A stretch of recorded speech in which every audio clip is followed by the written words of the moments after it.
میلاد آنے سے پہلے کچرا آ جاتا. کیسے کیسے رقم سے کچرا آتا معلوم.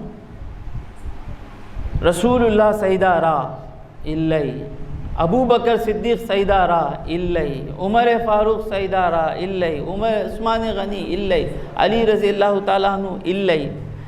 پہلے میں علمی جواب ایک 5 منٹ میں دیتا ہوں، اس کے بعد ضدی کا جواب ایک 5 منٹ میں دے کے میں اپنی تقریر شروع کروں گا.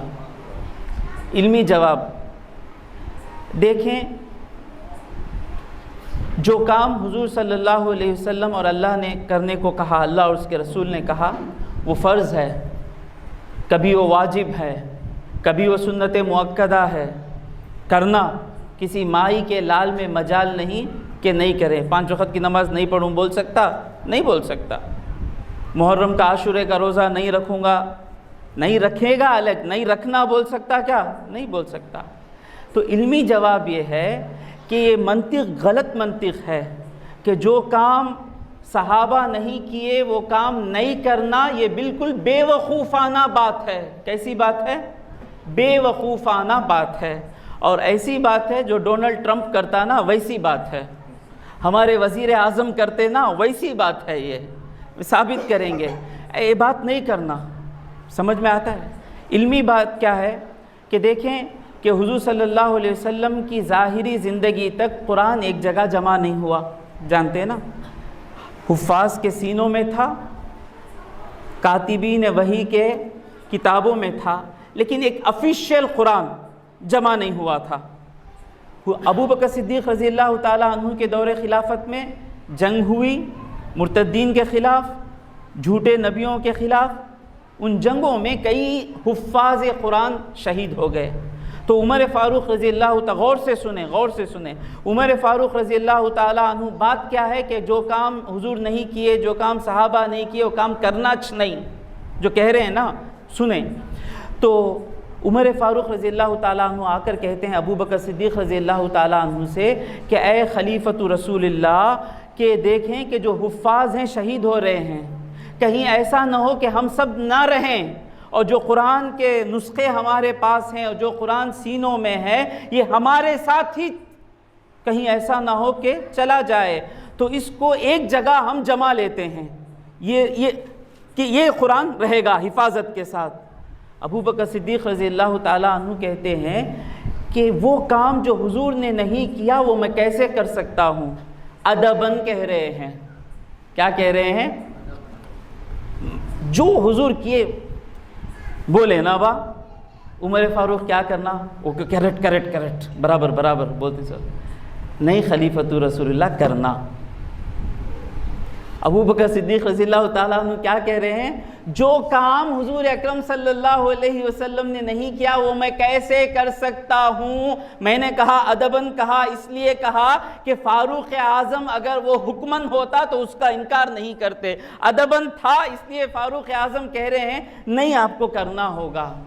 کریں نا، اس میں بھلائی ہے. ابو بکر صدیق فرماتے ہیں کہ عمر نے اتنی مرتبہ مجھ پر اس بات کو بار بار مانگتے رہے کہ اللہ نے میرا سینہ کھول دیا اور یہ بات مجھے سمجھ میں آنے لگی. کیا بات سمجھ میں آنے لگی؟ کہ حضور جو کام نہیں کیے اگر وہ کام ضروری ہے تو کرنا. یہ بات سمجھ میں آ گئی. سمجھ رہے ہیں نا؟ قرآن جمع ہو گیا. عمر فاروق رضی اللہ تعالیٰ عنہ آتے ہیں مسجد میں، دیکھتے ہیں رمضان کا مہینہ ہے، لوگ الگ نمازیں پڑھ رہے ہیں. کہتے ہیں کہ کیوں نہ ایسا کریں کہ سب کو ایک امام کے پیچھے تراویح کی نماز شروع کر دیں. نہ حضور نے کیا، نہ ابو بکر صدیق رضی اللہ تعالیٰ عنہ نے کیا. عمر فاروق رضی اللہ تعالیٰ عنہ جما رہے ہیں، ابی بن کعب امام بن گئے، لوگ پیچھے کھڑ کے نماز پڑھ رہے ہیں. ایک امام کے ساتھ پورے کے پورے مسجد نبوی میں تراویح کی نماز چل رہی ہے. عمر فاروق رضی اللہ تعالیٰ عنہ آ کر کہہ رہے ہیں نعمت البدعۃ ھذہ، یہ بدعت کتنی پیاری بدعت ہے. وہ ہمارے آقا ہیں، وہ بدعت سے پیار کرتے ہیں، ہم بھی بدعت سے پیار کرتے ہیں. نعمت البدعۃ ھذہ، یہ بدعت کیا کہہ رہے ہیں؟ یہ بدعت کتنی پیاری ہے. عثمان غنی رضی اللہ تعالیٰ عنہ مدینہ جب ایکسپینڈ ہوا پہلے کون سی جمعہ کی اذان تھی؟ ایک ہی اذان تھی، جو خطیب ممبر پر چڑھنے کے بعد جو سامنے اذان دیتے ہیں نا، وہی اذان حضور کے زمانے میں، حضور صلی اللہ علیہ وسلم کی ظاہری زندگی میں، ابو بکر صدیق رضی اللہ تعالیٰ عنہ کی زندگی میں، عمر فاروق رضی اللہ تعالیٰ عنہ کے دور خلافت میں، عثمان غنی رضی اللہ تعالیٰ عنہ کے شروعات کے دنوں میں ایک ہی اذان تھی۔ وہ اذان یہ کہ خطیب ممبر پر چڑھنے کے بعد جو اذان دیتے نا، وہ ایک ہی اذان جمعہ کے لیے تھی، وہ ایک ہی اذان کافی تھی لوگ سن کر مسجد کو آنے کے لیے، اتنا ہی مدینہ تھا۔ اب جب مدینہ ایکسٹینڈ ہو گیا، اس اذان کو سن کر آتے لیٹ ہو جاتا، نماز شروع ہو جاتی، تو عثمان غنی رضی اللہ تعالیٰ عنہ نے یہ نہیں سوچا کہ حضور نے نہیں کیا، ابو بکر صدیق نے نہیں کیا، عمر فاروق نے نہیں کیا، نہیں، ضرورت ہے، یہ اذان کے بغیر لوگ نماز کو ٹائم پر آ نہیں سکتے، کر سکتے ہیں وہ کام جو حضور نے نہیں کیا، ابو بکر صدیق نے نہیں کیا، عمر فاروق رضی اللہ تعالیٰ عنہما نے نہیں کیا، اگر وہ کام ضروری ہے، کسی اصل کام کو بچانے کے لیے ضروری ہے۔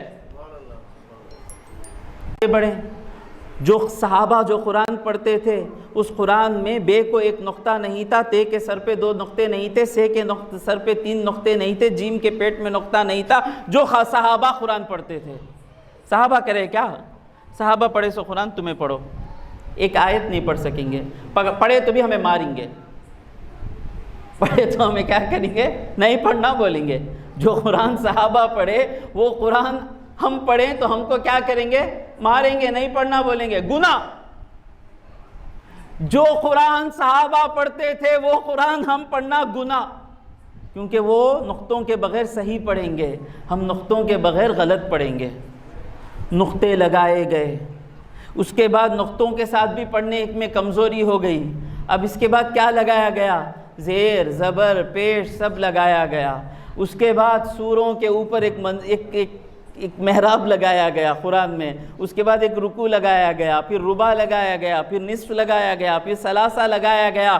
میرے دوستو، اگر تم ٹرمپ کے بیٹے نہیں ہو تو پھر کون ہو کہ سب قرآن پڑھتے ہو تو اس وقت پوچھتے نہیں کہ ربع، نصف، ثلاثہ یہ سب رکھ کر صحابہ قرآن پڑھتے تھے کیا؟ جب اس وقت یہ سوال ذہن میں نہیں آتا تو میلاد النبی صلی اللہ علیہ وسلم کی مجلس کے وقت کیوں یہ سوال آتا ہے؟ کیوں آتا ہے میں بتاؤں گا، میری تقریر کا ایک عنوان وہ بھی ہے، تو سمجھ میں آ رہا ہے نا۔ کئی کام کسی بھی مسجد میں چلے جائیں، ظہر کے لیے ایک وقت ہوگا، عصر کے لیے ایک وقت ہوگا، مغرب کے لیے ایک وقت ہوگا، عشاء کے لیے وقت ہوگا۔